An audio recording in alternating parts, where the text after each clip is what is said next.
Born in Italy, Luke Marconi was the oldest of 4 children and, in 1913, he decided to help out his family by moving to the United States to work in the coal mines.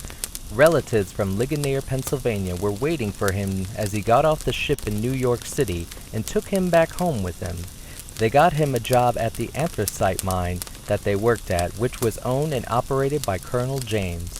During the first year that Luke worked at the drift mine, a strange cat-like animal started appearing, seemingly on the same date as the new moon. It would walk to the mouth of the slope near the mine portal, look inside of it, then turn around and go back to its lair on the mountain.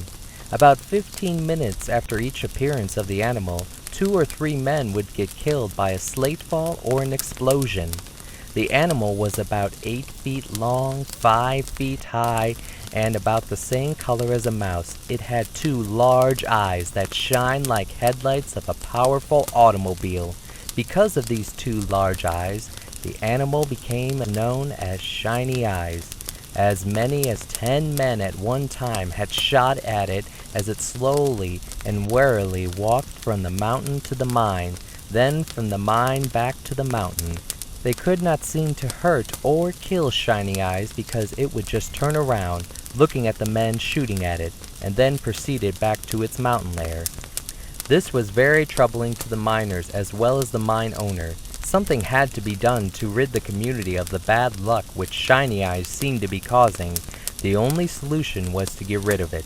Colonel James thought that he could make the necessary arrangements to do this. He made a deal with 2 brothers, Bill and Jack Rogers, who were supposed to be the meanest men in the mining town. He offered each of them $300 in cash if they would kill Shiny Eyes.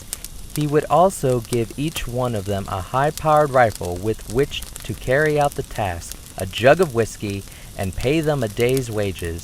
The 2 brothers accepted the offer, got their supplies together, and proceeded to a small shack that was located along the trail that Shiny Eyes always seemed to use. There they waited for it to appear. But before long they had consumed their whiskey and were completely drunk.